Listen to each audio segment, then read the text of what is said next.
Welcome to my 1933 pre-war home outside of New York City. Come on inside.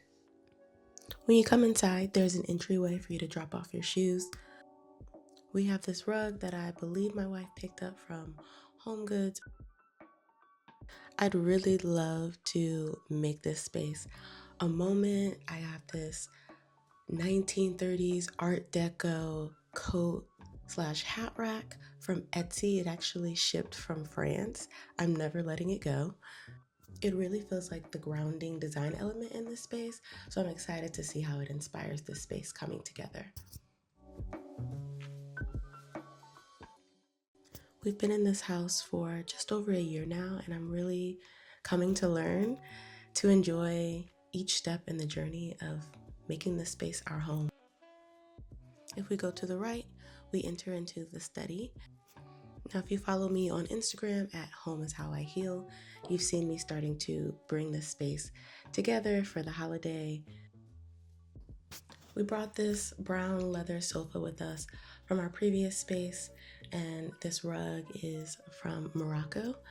If you follow me on Instagram, you would have also seen me bring in this wooden table that I got secondhand from a friend.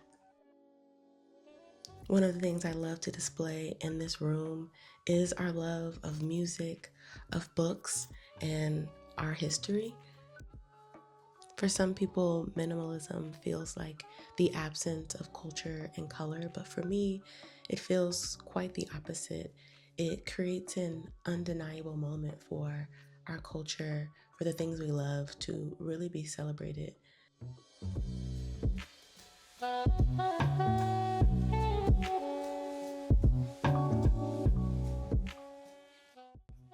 This room has a fireplace, which I'm really excited about. I've never had a fireplace before or a mantle. It's always been on my dream list. So it's been cool learning how to style it.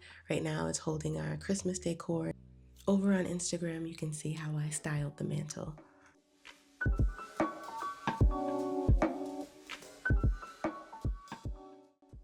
Another great feature of this space is this built-in bookshelf. It currently holds our love of books, art, and vintage. My wife is Dominican and I'm from the Chicago area, so there's such a rich tapestry of sounds, history, culture that we each carry, and this bookshelf really reflects that. I also love to turn the functional into art, like the vintage Uno set you saw, or the special edition one designed by artist Nina Chanel Abney.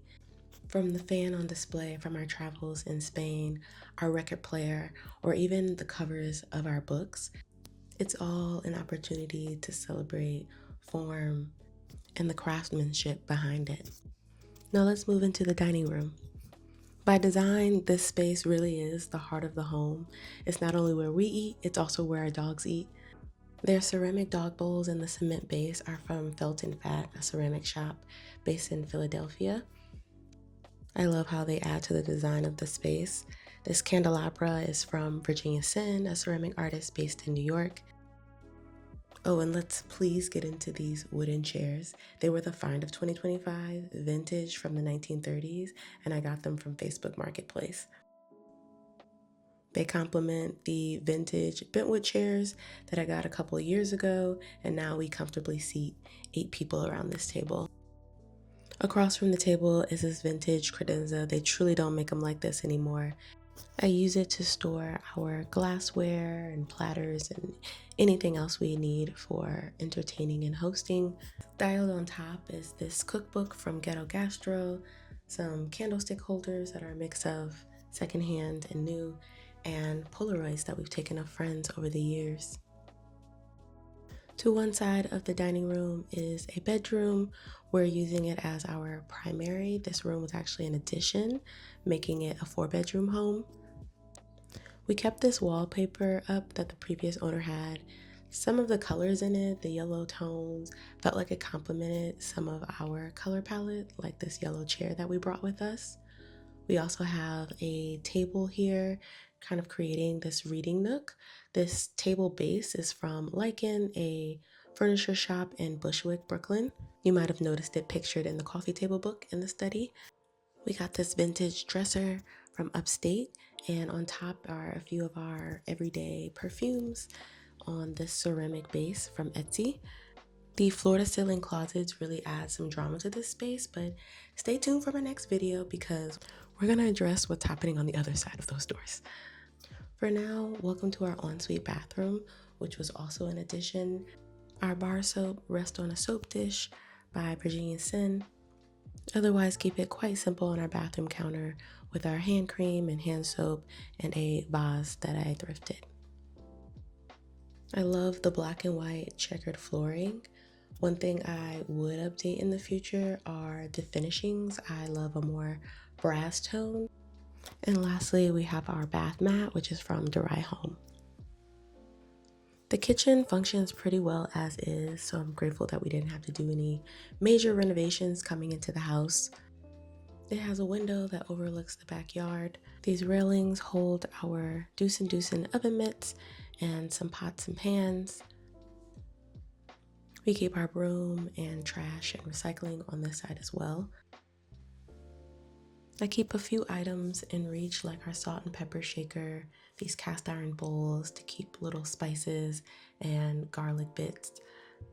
We're also big tea drinkers, so creating a little tea station with our fellow tea kettle and continuing the theme of celebrating functional art, this beautiful oil decanter from Virginia Sin as well.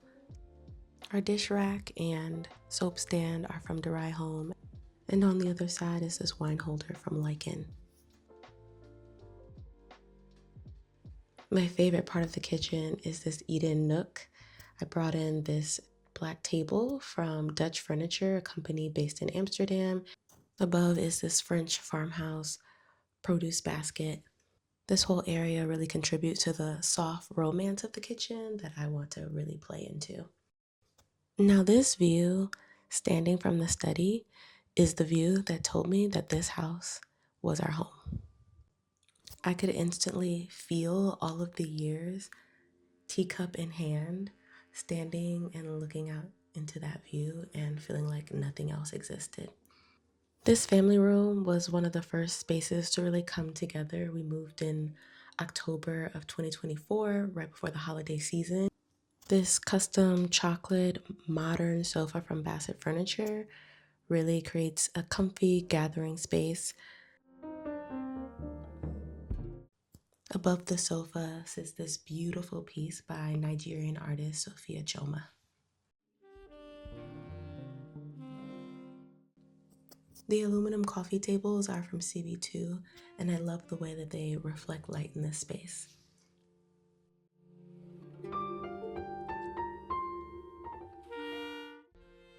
Behind the sofa sits my wife's DJ equipment. She's currently learning to mix, and I just love the way that it sets up this room to really be a vibe at any moment. Across from the sofa is this Sinufo stool and bamboo wall divider, both from Lycan. I originally got the wall divider to block light for our projector, but it's really just become a nice textural element in the space. Off of the family room is the powder room. I think this is going to be my next project. There's so much impact we can have in such a small space, and little things like mounting our hand soap and lotion as well as changing out a light will have a really big impact.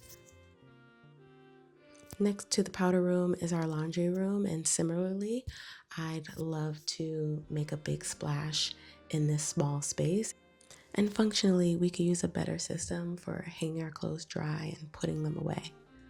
This area is actually where we come in from the driveway, so this is where the bulk of our coats and jackets and dog supplies are really stored. I try to keep things pretty organized using this cubby hole setup that was created by the previous owner, but I think this area could also use a little facelift. So now let's make our way upstairs, where you're greeted by the original full bath. You can see the black and white checkered floor is mirrored by the bathroom downstairs. This is also the only bathtub in the house, which I'm very grateful for. Have had a few great soaks. We keep some hand towels on a felt tray and have that same soap dish from Virginia Sin. Across from the bathroom is one of the first bedrooms, which we call the studio. We use it as an office space as well as a creative space for my art practice. This white rolling desk keeps the space feeling very modular, which is actually another key theme throughout the house. I love modular furniture so that I can constantly shift how a space feels and brings people together.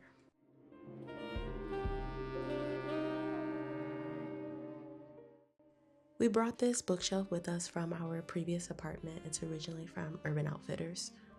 I styled it with more magazines, art books, but this time I curated it to this space, really wanting things around me that would inspire my creativity. On top are my wife's collection of cameras and this plant that I've had with me since 2018. I got this fan, vintage. It does work. It's kind of loud. Maybe doesn't have the best smell either, but again, functional art. And on the other side is this bookshelf that my wife and I made. I'm so proud of it. It holds magazines and different art books that I've collected over the years. There's a reel for how we made it on my Instagram at Home is How I Heal. In the hallway hangs another art piece by a West African artist. As the space upstairs continues to come together and is a little less lived in, as you'll see, I've really become inspired by the colors in this painting.